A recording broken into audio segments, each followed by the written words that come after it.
Hi, good morning. It's Glen Gower here. It is Saturday morning. I'm doing a Saturday morning update, but I'm doing this today as candidate Glen instead of as Councillor Glen. We are in what's called the election blackout period, and during that period, as a councillor, I can't use my social media or my website or any usual office equipment to do these videos. So usually when I do these videos live on a Saturday morning, I've got my work phone, and I record it and share it on my Councillor Glen webpage. This morning, I'm on my personal phone and sharing it on my personal webpage.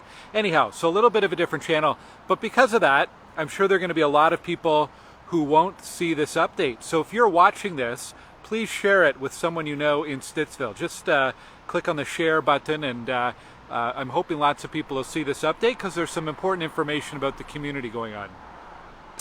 First of all, a big thank you to everyone who came out for the Pride Week flag raising ceremony at Village Square Park. That was on Monday. A really special event, a small but mighty crowd, and thank you to Amanda Jeté-Knox, Chelsea McKay, and Mayor Watson, who were all special guests and speakers at the event. Really nice community event. So thanks to everyone who came out to celebrate Pride Week, and happy Pride to everyone today. The big Pride Parade downtown is tomorrow. Some upcoming events in our community. There's a corn festival today at the Saturday Market. It's at on Shea Road at Holy Spirit Church. There's a parking lot next to there, and they've got a lot of corn up for grabs there. So check out the Corn Fest. And tonight, Jamil Lalji Insurance is presenting a Bollywood movie night. I'm really excited about this one.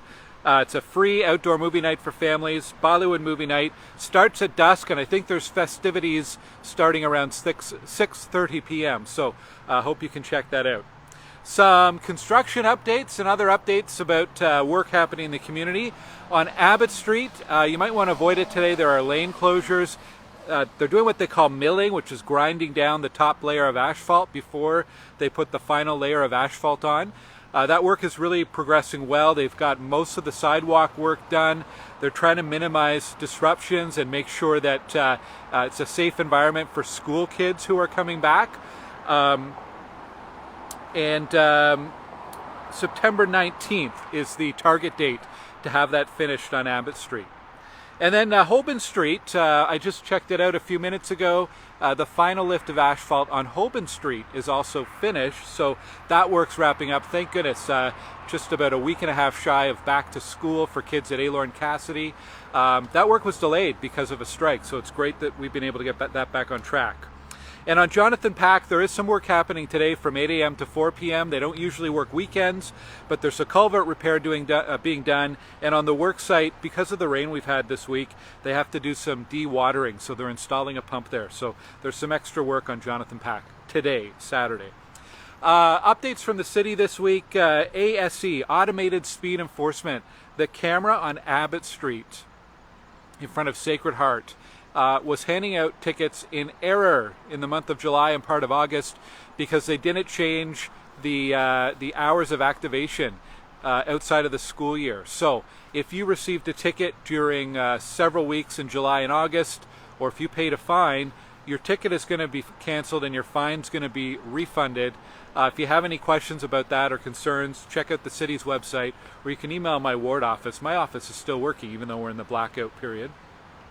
I know there's some concerns earlier this week about some issues in the evening on Main Street in front of some of the commercial areas there. There might have been a fight, there might have been some harassment, there might have been some vandalism. I've alerted police to that and asked them to add some extra controls. It's something we sometimes do see at the end of the summer as we get towards the school year, an increase in some of the problems. But please report things that you see. If you see something happening in a park after hours, or if you see any vandalism or damage to park equipment or city signs, please call 311. That's really important. And call 911 if you see any kind of crime in progress or anyone who's in physical danger. Call 911 right away, please. A couple other things. Cleaning the Capitol. The fall campaign registration is underway. You can go to ottawa.ca/clean and get more information about that and register your group, your group of neighbors, your workplace, your school class. We'd love to have every park in Stittsville covered for cleaning the capital. And school is coming back. This week the French language schools head back to school. Right within Stittsville there'll be students heading back at Jean-Paul II on Abbott Street and Paul Desmarais on Abbott Street as well. So please be extra careful when you're driving and make sure you're giving every priority to pedestrians and cyclists and school kids who might be out, and school buses as well. Okay, that's it for me today.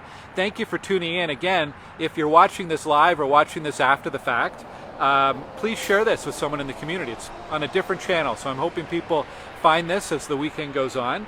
And for more information about my campaign, my 10 Stittsville priorities, please visit voteglen.ca.